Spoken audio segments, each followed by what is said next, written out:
Hello, my name is Michele, and you're listening to Profit is a Choice.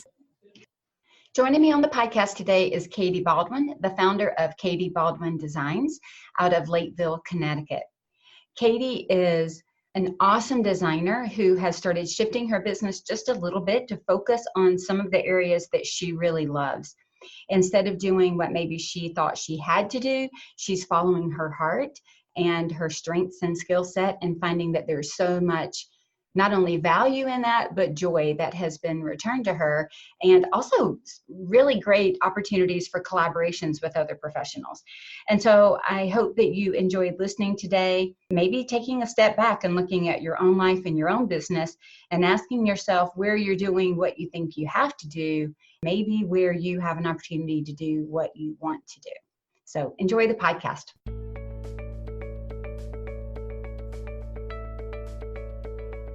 Every day, empowered entrepreneurs are taking ownership of their company financial health and enjoying the rewards of reduced stress and more creativity. With my background as a financial software developer, owner of multiple businesses in the interior design industry, educator, and speaker, I coach women in the interior design industry to increase their profits, regain ownership of their bottom line, and to have fun again in their business. Welcome to Profit is a Choice. Hey, Katie, welcome to the podcast. Hi, Michele. I'm so happy to be here. Oh, I'm thrilled to have you here. So before you jump in and tell everything about yourself, I just want to point out when you and I met. So we met for the very first time face-to-face at Luann Live. Yeah. And you came up to me and started talking to me about a podcast episode that I had done and one that you had listened to. And I just remember, I don't know if I ever told you this, I just remember looking at you and thinking that seems like one of the sweetest women I have ever met, the most kind, sweet. You just have a face and a glow about you that immediately made me think, oh my gosh, she's so sweet. And then I got to see you, I don't know, a week and a half later at High Point Market. I think we were in the Kravitz showroom. Yeah. Yep, I was in there doing a seminar for my DOMA. And you came and listened and we got to talk again. And I was like, oh, I like her. I really like her. And so then when we started connecting more and more and coaching, working together and me being able to assist you with your business, it has been a super, super big pleasure for me. I'll tell you, some of my best clients have just been of a similar personality, just kind and generous and warm. And it makes you want to spend time with them. So I clearly have an ideal client. That's awesome. Thank you. I felt the same way from you when I met you. I knew right away when I saw you on that stage that you were someone that I wanted to work with and that could help me take my business to the places I wanted it to be. I found you so approachable, and I really enjoyed how you stood on that stage and said, do not apologize for being profitable. And I always felt like I was apologizing at that point. It's only been a year. It feels like a lifetime ago in my attitude and the way I ran my business. But that was such a pivotal moment for me. Do not apologize. I was apologizing constantly. It's so interesting. That was certainly an unscripted moment. None of what happened on stage, I would say for all of us, as far as I know, my recollection, none of us had anything written out. It was a very organic conversation, the way that Luann pulled us all together, asking questions and answering. And so totally unscripted. But I just remember my heart started pounding in that moment because I could tell from the questions. And of course, I've been in this industry for 20 years and I have coached for quite a few and then educated 10 years before I even started coaching. So absolutely was able to hear people, especially women, constantly apologizing for the choices they were making. It's kind of like, stop. We got to stop. And I remember just almost standing up and going, stop apologizing. You have the right to make money. Don't do that. Cut it out. Go earn your money. Feel good about earning your money. There's not a man in the world who walks around who's got any sense about him who goes, I'm so sorry that I'm making money off my business. They don't do that. And we don't need to do that either. And I probably got more comments from that one sentence. I mean, it was like a highlight for many people because they started reflecting and realizing that But there was a lot of, I'm so sorry, I'm sorry. Even if we don't say it, it's an attitude or a thought process that we almost need to apologize for being successful and profitable and charging what we need to charge and doing what we need to do.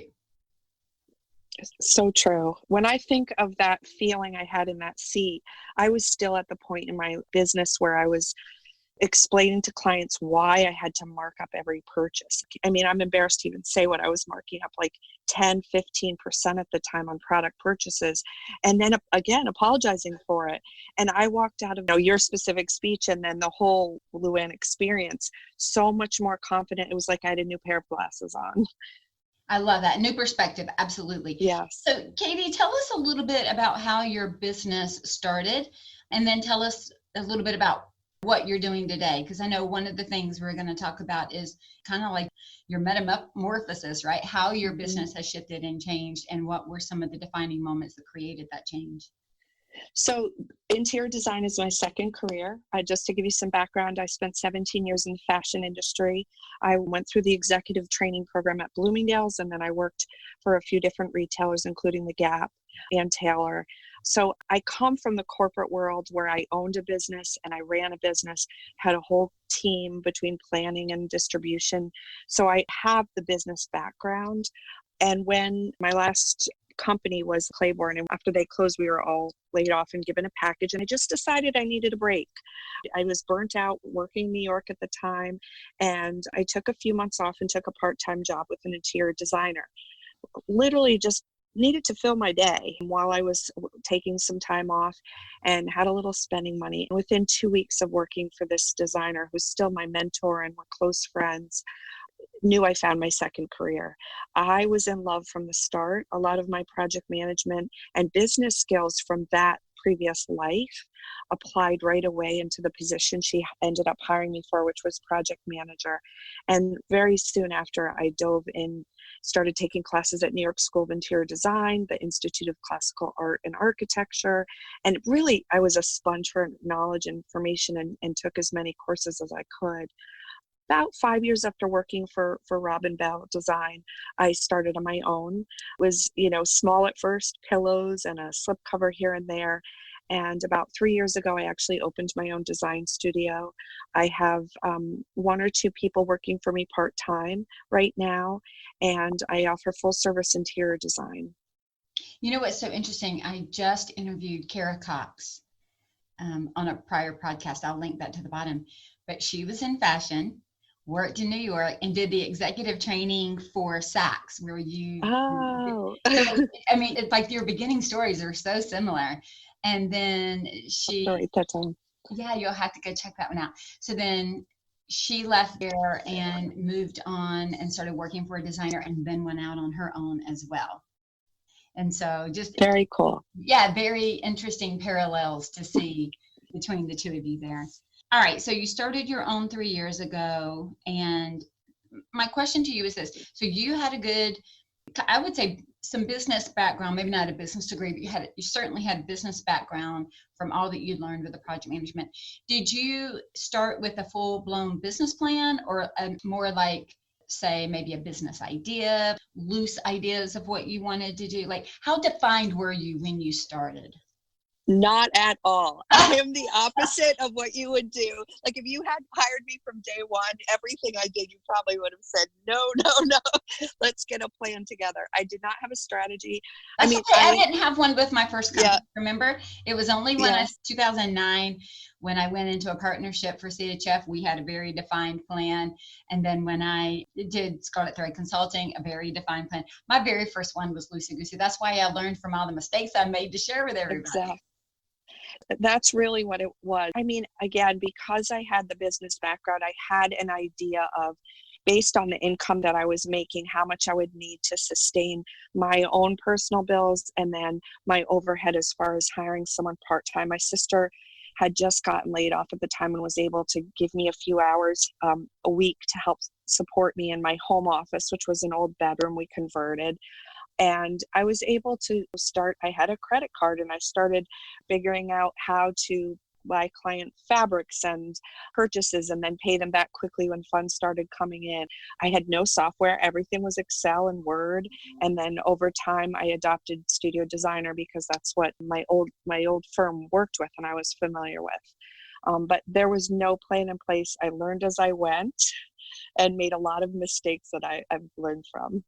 One of the things that when you and I started working together last year in 2019, we were having a conversation, and you had come to my retreat, right? Big mastermind retreat that I had. And I remember we were a very small group of people, and we were in the Isle of Palms in a beautiful, beautiful home. You know, it was super chill. We were working, but it was chill. And I remember sitting at that table and I was encouraging all of you to do what you love to do. And I think this idea of apologizing, you had started to work around the idea of apologizing for charging, right? All the way back in the April timeframe when you did Luann Live and some of the other things, and we started working through that. But you were then also almost, at least this is how I remember it, you were apologizing for the parts of business that you enjoyed more than others, or that you excelled at more than others. And you were apologizing for them because in the grand scheme of how many interior designers present their work, they present the design piece and they only want to do an entire house at a time. And if it's not done with the highest of all budgets, that they don't want to participate. I mean, I'm not saying that's what everybody says, but that is a prevalent comment in the industry, that it's got to be the cream of the crop, the top of the top, and it's got to be photographable, or I don't want to touch it. And I am not saying that some businesses cannot sustain that, but not every interior design business can sustain that particular model. But that model was kind of held up for whatever reason in front of you as legitimizing what designers should want.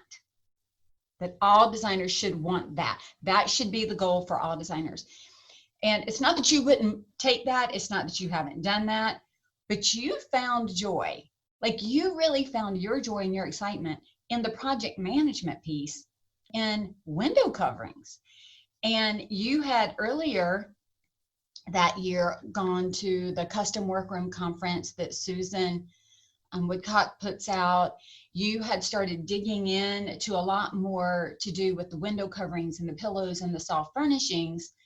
And that area in project management were two areas that you were finding that many designers don't love, don't enjoy, and it bogs them down, right? And I remember sitting at the table with you and you almost being apologetic that the things that you really liked to do wasn't what everybody else liked to do. And then you said it almost in a way of, that made you less of a designer or made your firm less than. Do you remember that? Absolutely. I felt that for so long. I was constantly apologizing for some of my skills, quite frankly. Yeah. I'm really good at creating, for example, in the project management sense, creating the calendar for the team, managing multiple tradespeople, partnering with another designer, which I often do, and pulling in their designs and managing the deliveries. It's a world that I feel I do really well. I enjoy. I get so many compliments for, and I was feeling like it made me almost less than. And what I realized that in that experience at Isle of Palm, that it's actually what makes me different. It makes me unique. It makes me saleable. And I've partnered with a few other designers in my region, and I've started doing that for them. All those things that they don't necessarily like to do on a daily basis, I've been able to come in and we partner. Sometimes it's me contracting them with design. Other times they're just subcontracting me to do the project management. But it's a whole support system, and it's a very profitable business for me. And it's kind of creating a niche. Absolutely. So that was one of the things that I challenged you on at the table. And when we were sitting there, I'm like, why would you, like, that's your strength. That's where you shine. That's where you're most comfortable. That's what you love. It doesn't mean you don't love the sourcing. It doesn't mean you don't love the pulling together of the design plans. You did, and you do that beautifully. But this, like, I mean, your face lit up every time you talked about the window treatments and the project management, it had created this thirst in you for how can I do it better and how can I streamline it? Like it was visible. And what I thought was so very cool was if it were just me and you talking, it would have been very easy for you. I'm not saying you discount what I say because you don't, but it would have been easy to almost argue back. Yeah, Michele, you think that, but nobody else is going to think that. But what was super cool was there were like, I don't know, 7 to 8 other designers around the table and all their heads turned to you and they're like, you love to do that? Oh my gosh. If I needed help with that, I would totally hire you to do that. And you were like, you would? And they were all like, yes, if that's not the part we love, we can go move on to the next thing and you can make the plan become a reality. You win, you get paid for managing that. We get paid for doing what we do. We move on, you move on. Like beautiful. You know, like you've had opportunities since then to do like, I don't know, 60 something windows in somebody's home. Yes. Because the designer in the space, it wasn't what they wanted to do. And they wanted to move on to something else. They called you in and said, Katie, you get to do all 65 windows. Do you know how many designers would be like, sign me up to do 65 windows in a home? And so I think it was in that moment that you not only didn't have to apologize for charging, but you didn't have to apologize for loving what you love and doing, in my mind, what God created you to do best. So it allowed you to do what you wanted, but then to really niche down specifically to the project management or the window coverings in support of other like businesses in your area. And then that opened up a whole nother level of opportunity to charge and a different income stream. You know what I mean? You're now having income stream from other designers, professional to professional, business to business, as well as from homeowner to Katie Baldwin Designs. Let me give you an example of exactly how that has quickly changed my business. In February, I hosted a lunch and learn.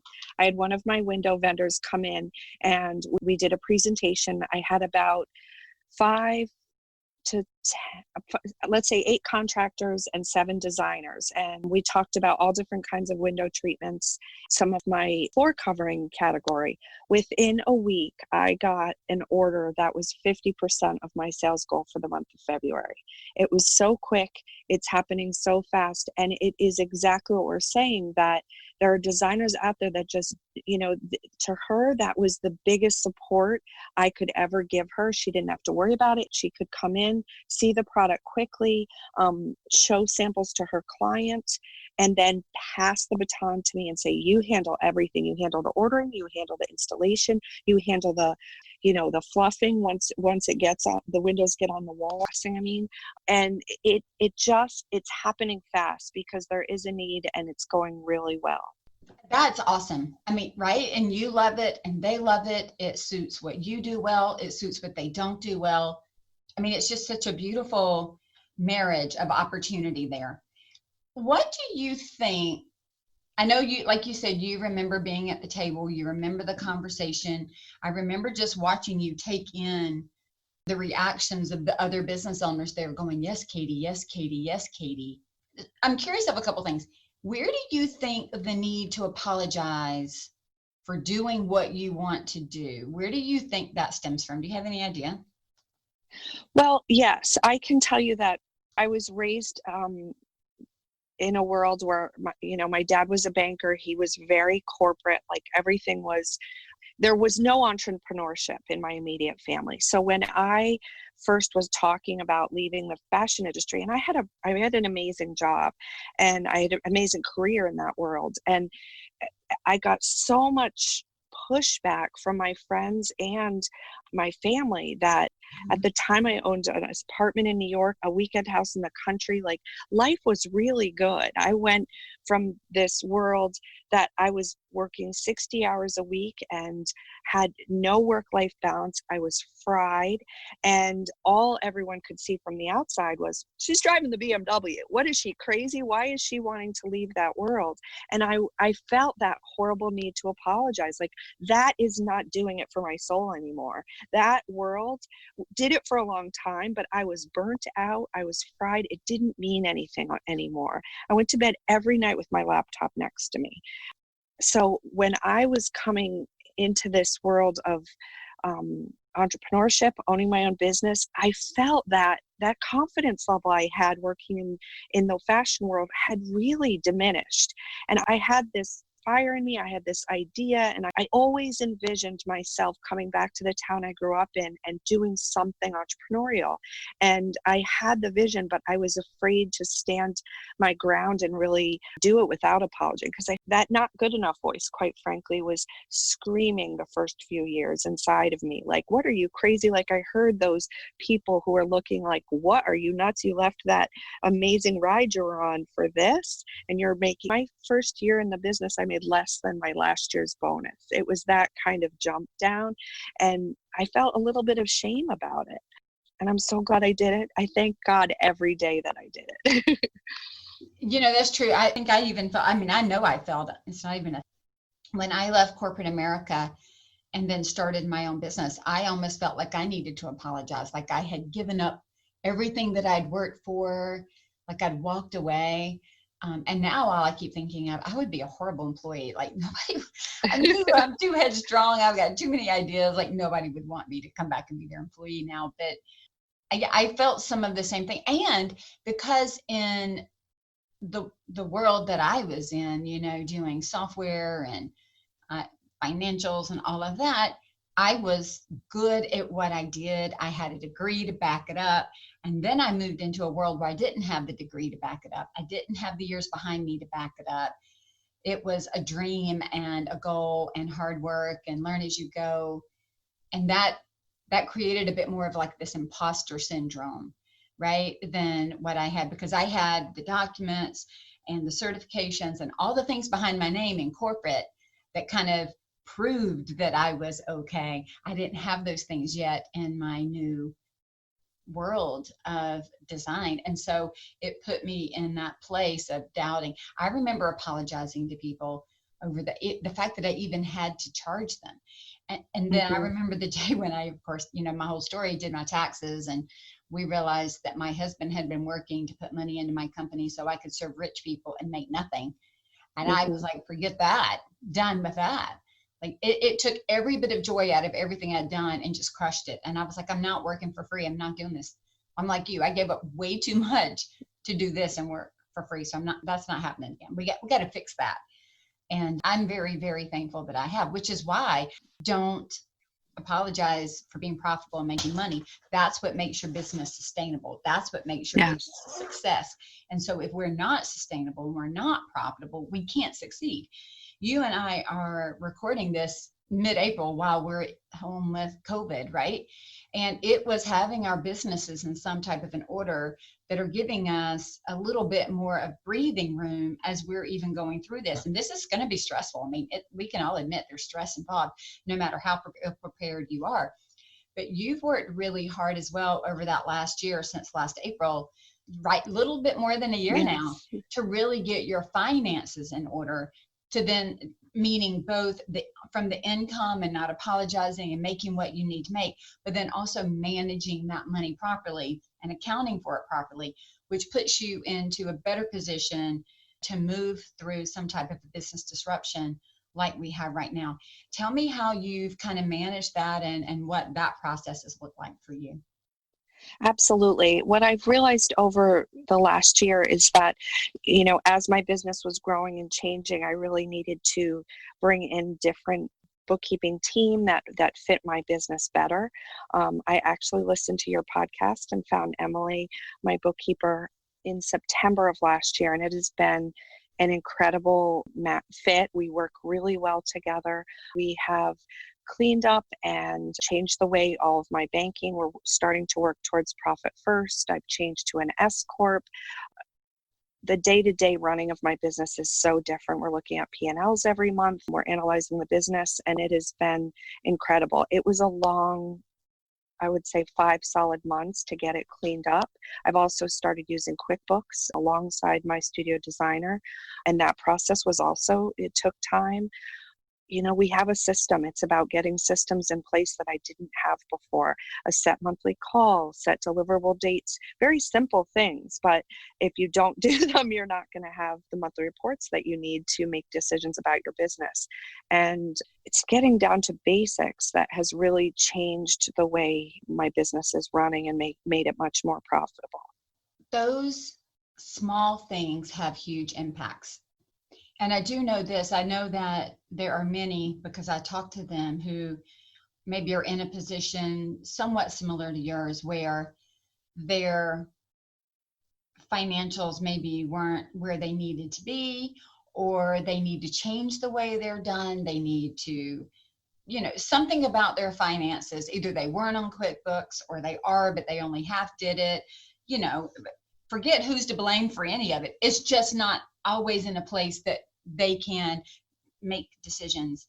And finding that bookkeeper who's willing to go back and do the forensic accounting to clean it up and really help you go through that is super important. And then putting the process in place. This is what we look at. This is how we look at it. And this is when we do it. Emily is great. I'll make sure I put her podcast in the show notes. I love working with her. I love working with all of my bookkeepers that I have a close relationship with. But Emily is really, it's just fun, and she's down to earth. And we were working together when you were going through that process. And it's not easy.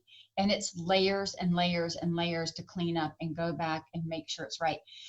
But I remember one of the days when you emailed and you're like, they're clean, my books are clean, and we can use these numbers, and we can actually build a plan off of these numbers. And now what do we get to do next? And we never get to take our eyes off of it, but there is it's like having a clean design. Like, it's clean. Okay, they've agreed, I've agreed, go. Like, there's just so much freedom to move forward than to feel like this anchor who's holding you back and pulling you down. I remember the day I got the first accurate printout. Like, I felt so confident that the numbers were right. My assistant was in my office, and I literally printed it out and was like screeching, running around my desk, holding it in the air. And she looked at me like I was nuts. And I'm like, do you have any idea how much work went into this piece of paper? I mean, just studying it, being able to look at all the elements that, landed me my year, and understanding what categories were as a percentage total of the business and what the profit was, within each of those categories. It helped me make so many smart decisions, and I felt so empowered, and I felt legit. Like, quite frankly, that was so incredible for my confidence too. Like, I had all these gut instincts, like, you know what, window treatments are working. It went from 0 to 30% of my business. I mean, maybe it was the year prior somewhere under 5%, but window treatments were 30% of my year last year. And all that hard work that I put into them, the numbers, it was paying off. It was so clear when I saw it in black and white. And then on the flip side, other categories that just didn't do it for me. The amount of work I put into things like pillows or some of the accessory categories, hours and hours and hours of time, and the return on them was so minimal that it helped me rethink where I was focusing my energy. So Emily, if you're listening, that happy dance was really fun. That was what I loved at our retreat, was sitting down and analyzing the categories and showing how to look at a cost of goods category as compared to an income category that was the same. And where are you making your money? And not only that, then looking at all of the income categories as a percentage of total. Like, where am I really, the same thing happens when you start thinking about who are my top clients. Sometimes we think the top clients are the ones that take the most time, but they're not necessarily the one paying you the most money. And so when you start looking at who's taking all my time and who's bringing in all the money, it could be two different lists. The same for me. I think that there is a certain client that's paying me the most because of the need, but when you go back and do the work, you're like, no, they're really not. Well, that person was the one who paid me the most, and you're kind of shocked about it. And so it's good to make these items available to you and to be able to run those reports. And then what I love is you were so thirsty, Katie, to understand what the numbers were telling you. I kept talking about the story of your numbers, and you kept saying, tell me what this is meaning. Tell me what, and you knew a lot, like you knew a good amount coming in. It was the nuances of things like, what should I be looking at? Or tell me another way to look at this. How could I look at it this way? And I remember sitting at the table going through all of that. And then you've done some of it with Emily as well. And I can start to see, like, you can able to now spout, this is 30%, this is 12%, this is 11%. I don't want to do this. This does this. I mean, it's empowering. It is absolutely empowering. It is legitimizing, and it removes that imposter feeling, and it removes the need to apologize, or the feeling that you need to apologize. You nailed it. Bye-bye imposter syndrome. Like looking at those numbers, that insecure voice in my head goes away, because I have validation now, and I did need that. I admit it. Not everyone needs that, and I wish I could be that person sometimes, but I did need it. And it just proved to me how important it is to keep organized, keep my systems in place, and keep a partner and a bookkeeper. That's so critical. It also, I think, let's go back for a second where you had talked about being a good resource for window treatments, not only for your one-to-one clients, but also for other designers, and then helping in that project management. Because we broke out your income streams to show you, like, everywhere you were making your money, you could then start to see how putting some efforts into creating those relationships with other designers, like, we can literally see the number as it pays off, which then goes back and strengthens the idea of, Katie, keep working in the areas that you love and are strongest in, because there is a payoff. Like, we had a direct correlation between you doing what you love to do as part of this entire industry, the importance of it, the need for it, because it was valuable and was paid for. Yeah, absolutely.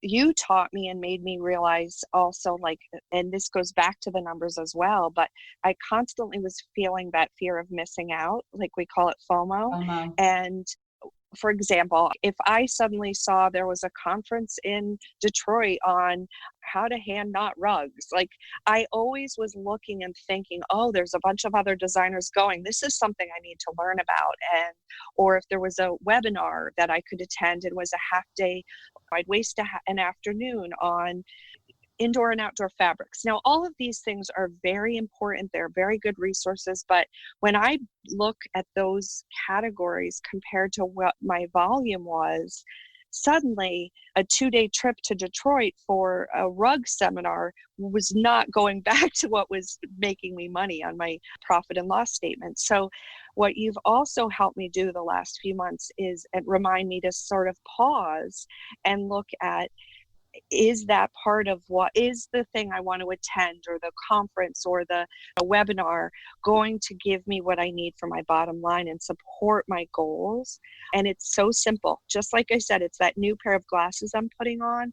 Suddenly it doesn't matter. Like, there might be 10 designers that I love and know and want to spend time with going to this conference, but it's not necessarily what I need to do for my business today. Maybe next year I can add that, but I can't be everywhere and do everything. So it's continuing to ask myself those questions to stay focused on what's going to do best for my bottom line. Yeah, we had quite a few conversations, and we all have them. Should I go here? Should I attend that? Should I do this? Should I do that? And, you know, in a pre-COVID society, there was absolutely an opportunity to meet as a community every other day with somebody. I mean, there just was, because we're community people, everybody's sharing. There was Dallas market, there's High Point market, there's Vegas market. I mean, there's market after market after market, and each of them are, you know, Atlanta, and they're twice a year on top of that. Plus all of the other more niche conferences that were there, plus the individual learning education that maybe a vendor would offer. And so one of the things that you and I worked on was, Katie, what is it that you want to be known for? What is it that where do you want your business to be at the end of the year? And what is going to get you there? So let's look at what education or experiences do you need that are going to help you reach the goal that you have already set. And then we also talked about, what is the amount of time that you're willing to be out of the office? Because you were finding yourself it wasn't just about the money. It was about constantly being out of the office and then having to come back and work like a dog at night, and then having to spend your weekends catching up, which puts you back into that yuck feeling of corporate, which you would work so hard to get out of. We were now recreating it in your own design business, which was not good for a family life balance. And then let's add the monetary expense on top of it. And so we kind of looked at, where is Katie going in this next 1 year, right? And then maybe 3 years. What's most important? What education did you just do that maybe you haven't even put into practice yet? So why would we go do more of the same education until we put the first in practice? So what did we learn? How are we going to put it in practice? And do we have an education budget? And when we budgeted, we decided, like, here's how much I can spend for the year. Here's how much time I'm willing to give up. So what is the best use of my education budget of dollars and my budget of time? And I remember asking you the question, do you want to go because you really want to learn something, or do you want to go because that's where your friends are? Exactly. And you stepped back for a minute and you went, I really just want to go because of my friends. Like, okay, are you? And then I just said, I didn't tell you no. I said, are you willing to take this and this and have this happen and spend your educational budget to be with friends for education that you might not need or put into practice? And then you went, no. Okay, so will your friends be at this event? Well, at the time we thought, yes. So maybe we go there. Or like you went to one conference last year that supported a certain area of your business. You didn't need to go to that same conference this year. Maybe you go in every other year to that conference and you put something different in its place. But we just got very intentional. I mean, you did a lot of soul searching on this because I can't answer this for you. All I can do is give you a framework to review it. But you had to sit down and say, will this really get me there? The questions that I would pose to all the listeners are, some of the things you ask yourself is, does it fit into my budget? Does it fit into my goals? Does it fit into the time frame that I have? Have I already been moving forward in that position? Do I have a plan to use it? Will I do something with it? Or is it that I'm going to go, it's going to be so fun, and it's really just, it's a design vacation. Yes. And can you really afford that many design vacations? And it was just a good way for you to think through it. Completely. And I have to be honest, there's some days I scroll through Instagram and not today, obviously, with what's going on in the world, but in general. And I think, why aren't I going to this event in Paris? Or how can I save up to get to Dallas market next? And I have to pause. And it's so important. I've learned to spend time with a coach. We've had great conversations about this, or another person, and just really lay that on the line. It seems so simple when I look in the rearview mirror and see how that conversation went, but I didn't see it at all. I was thinking I had to be everywhere and involved in everything all the time, and it was only making me more frantic. You hit the nail on the head when you said it took me back to where I was when I was working in the fashion industry, working 24/7, and that didn't feel good, and I don't want to get back to that place. One other thing, if we really think about it, when you're looking at a business and the income statement, this was the other thing that we talked about with all things, not just with travel, but with everything, as we looked at your budget and kind of really got your numbers and laid out in a way that they made sense to you and gave you that power, was you then had the power to realize every dollar that you spent as an expense item in the company was a dollar that didn't come home and go in your personal pocket. And I would ask you, would you rather go on this trip or spend this or go there and do this? Would you rather have that, or would you rather have the salary and income? And if your company needs it to go forward, absolutely, you need to look at it and do it. But it is so easy in our businesses to spend money doing things, and you weren't complaining, but I've seen it before. We complain, why did I not get enough home, or I can't pay my taxes, or I can't put money in my IRA or 401k. And the truth of the matter is, many businesses can. They've just chosen to spend that money on 45 educational programs, on 32 trips, on bringing in a green smoothie for everybody every day. I mean, they're spending the money in a different way. And until they stop and realize every dollar I spend in that company is a dollar that doesn't come home with me, you're not going to be changing it. And so then you got to not just look at, am I going for friends or going for education, and how is it, working in my company, but Do I want to be paid more, or do I want to go on that trip? Do I want to be paid more, or do I want to buy that service? Do I want to be paid more, or do I want to do this? You know? Or one of my biggest angst every quarter, like many of us, was, can I pay my quarterly taxes? Whatever those bills are. Like, I can confidently tell you that money is set. Since this time last year, when I started looking differently at my business, like, there is not a quarter that I have been, losing sleep at night, because those systems are in place. So you just hit the nail on the head yet again. And that's why I love Profit First. You know your numbers, you pull it out, you save it. I mean, look, we are, right past first quarter. We just had all the payroll stuff due from first quarter. It didn't get forgiven. We had to pay some of this stuff. And so if we hadn't saved it, and we're in the middle of COVID, it could be quite a strain on many businesses to do first quarter payroll, first quarter taxes, and all the things that we had to do, and keep ourselves going when maybe our income is diminished or slightly changed right now. And so having that money set aside into all the locations that it needs to go, oh my gosh, it is. I mean, I'm not saying you still don't sometimes gulp in the middle of a business disruption, but outside of a business disruption, it's amazing. For me, one of the big things, Katie, and I think you've done this too, that you started it for 2020, was I started looking at where did I want to put money in my 401k. Instead of waiting till the end of the year and the accountant came back and said to me, oh, Michele, you can put X amount of dollars in. I started planning in advance from day one. How much am I going to put in this year? Yes. And saving it into a separate account like I do to pay my taxes. And then every quarter I can make a contribution to I have a solo 401k plan. Every quarter I can make a contribution to that 401k plan, knowing that it has been accounted for and planned for in advance. And so I love to go travel. I love to do things too. But if it meant that I got to go to one extra trip, or I got to fund my 401k, well, I'm in my 50s. I'm funding my 401k. I mean, I just am, But everybody gets to make their own decision. The truth is just, we need the data so that we're not making decisions just on gut reaction. I think that's what you learn. Your gut was leading you in some ways, but my goodness, to have that empirical data down in front of you, it didn't make you go back and second guess, can I trust my gut? You could trust the numbers because they were on the paper. Absolutely. And my financial advisor was so happy. I had set up a 401k, on my own a few years ago. And every quarter I had a plan I'd articulated with her, but every quarter there was an excuse, or it was fractions of what we agreed to.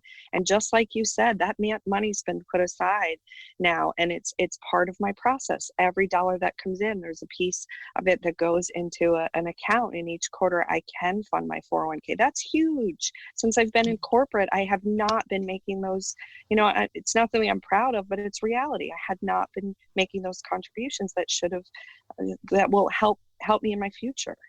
Because we get so busy managing the day-to-day and not analyzing and not looking at all the dollars, that it's easy at the end. That's why, I keep screaming profit first, but that's why we don't take profit at the end, because there will almost always not be any at the end. We tend to overspend. But if we pull out some profit at the beginning, and again, I'm not talking about robbing the business here. I'm talking about doing a financial analysis to know what the business can bear, and then to work up towards a goal that you've set for that company.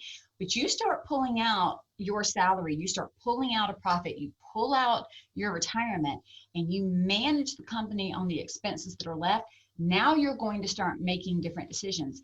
I will tell you, the businesses that are going to do so much better after all of this COVID are going to be the ones that realize they better have 3 to 6 months of expenses set aside. Like, we can't go back to scraping down to zero every month. We're going to lose so many businesses across the board that honestly, many of them, they were probably in a bad way anyway. If we're all running on that level of debt, we are struggling anyway. So we need to get our financial act together. Every one of us does, to make sure that we are running sustainable businesses where we know the money in, we know the money out, and we're saving for that rainy day.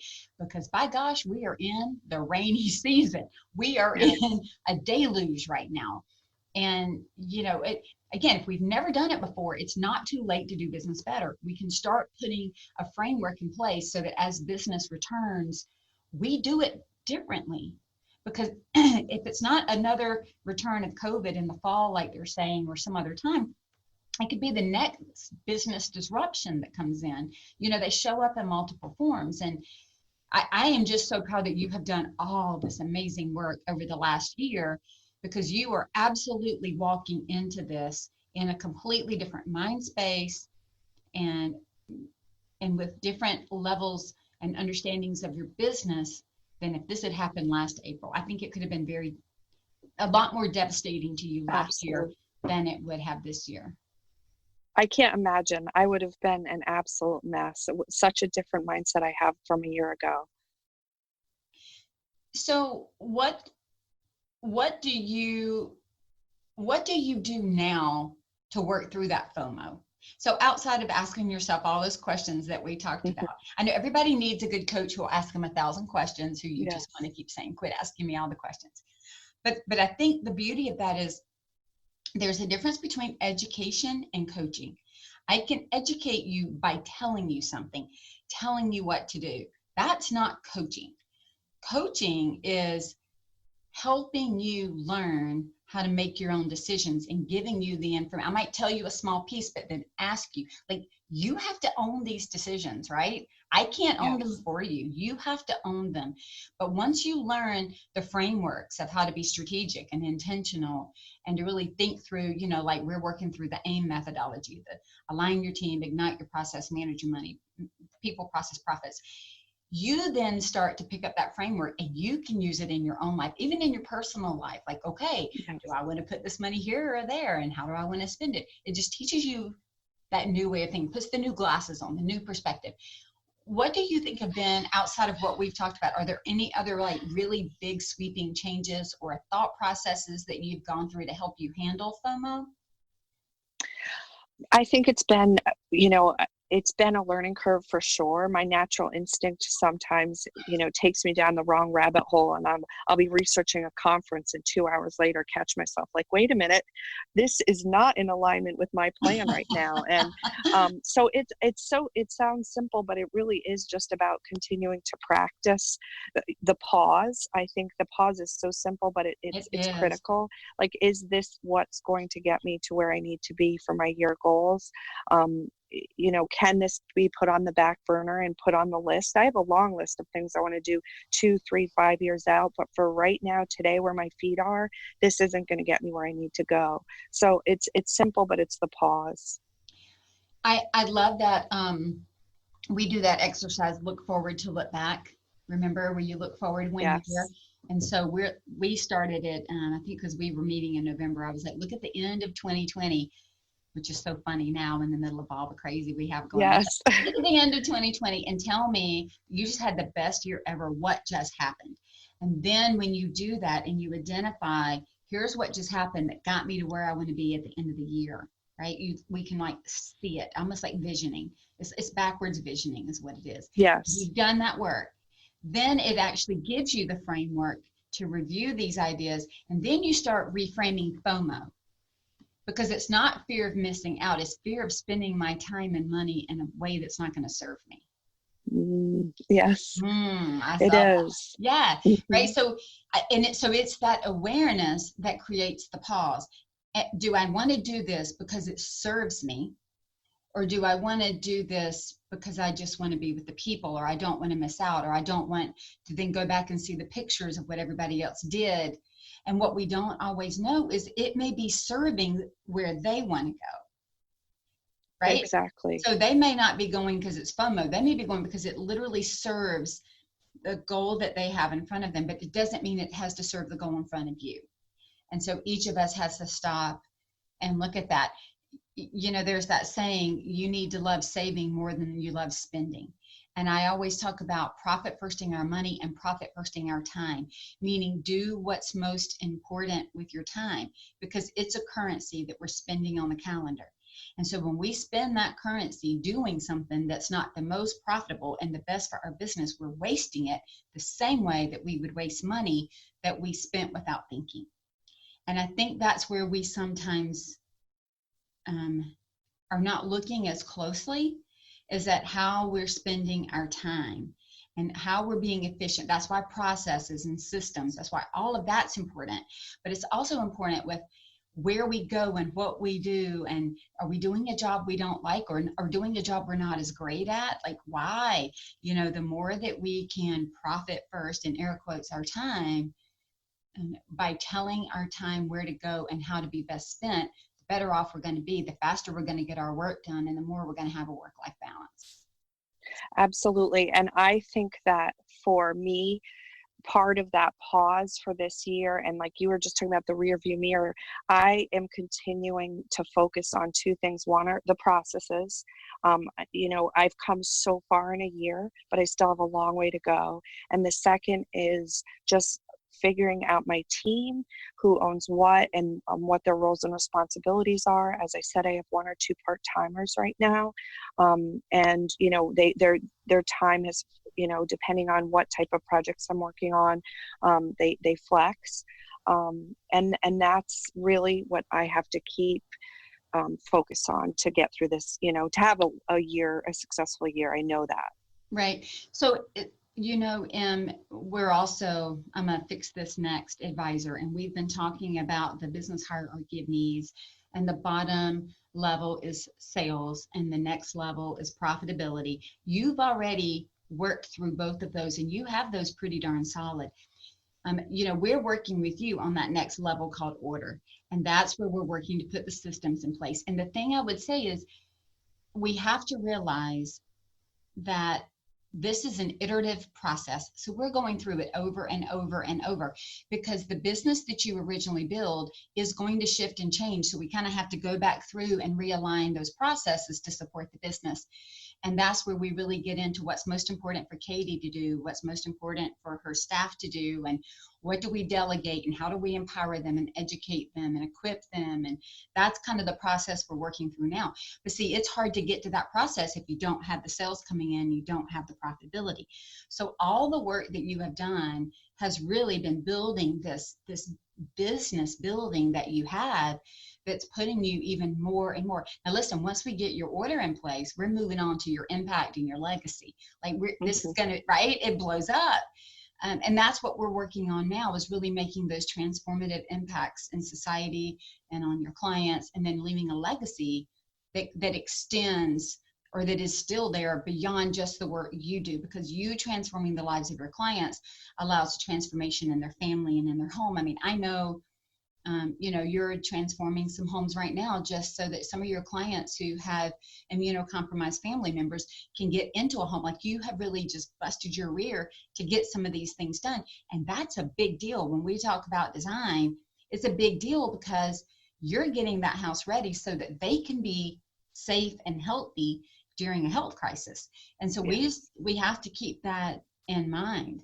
And you've worked so hard to get to the level of going back through your processes and fine-tuning them and honing them and realizing what's working now and what's not, where are the holes, and fixing them so that we can keep moving you up. And I'm so super proud of all the work that you're doing. Thank you. I'm grateful to have you in my life and in my business. And it's really, been fun to talk today. Even with my 10,000 questions I ask you all the time. I love it. Well, Katie, thank you so much for joining us. Tell everybody your website and your Instagram handle so they can go hang out with you. Sure. It's the Katie Baldwin Designs. For both? Yes. Perfect. Well, once again, Katie, thank you for sharing your journey. Thank you for being willing to talk about FOMO and imposter syndrome and getting your books in order. There's so many of us all had to do it at some point. And I just appreciate you sharing kind of that transformation, the before and after around that. So thank you. Thanks again to Katie for joining us today. Just such a great conversation. We all probably have FOMO in some ways when we're watching in such a visual way through Instagram or Facebook or Snapchat or TikTok or whatever we're watching. We probably are seeing other people do some things that give us this idea that maybe we should be doing them as well. What I want to challenge all of us to do is to really sit down and kind of quiet our minds, reduce the noise, and listen to the voice in us that's telling us what we want to do. And don't be afraid to do that. There is a way to monetize just about any aspect of interior design.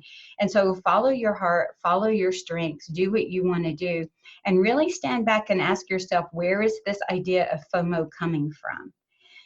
One of the things that Katie mentioned is that she is a member of the Designers Inner Circle and the private Facebook group that I have for them. This is where I help all of you align your business, ignite your processes, manage your money, but even more than that, to create a business with structure and with intention, with strategy. And just learning how to think and just learning how to ask yourself certain questions will create a framework and a template that you can pick up and move to any part of your life or any part of your business at any time in your business. And so I want to invite you, if this is something that's interesting to you, go to my website, reach out, let's have a call and talk about it. You can find more at scarletthreadconsulting.com. And just remember, profit is a choice and it doesn't happen by accident.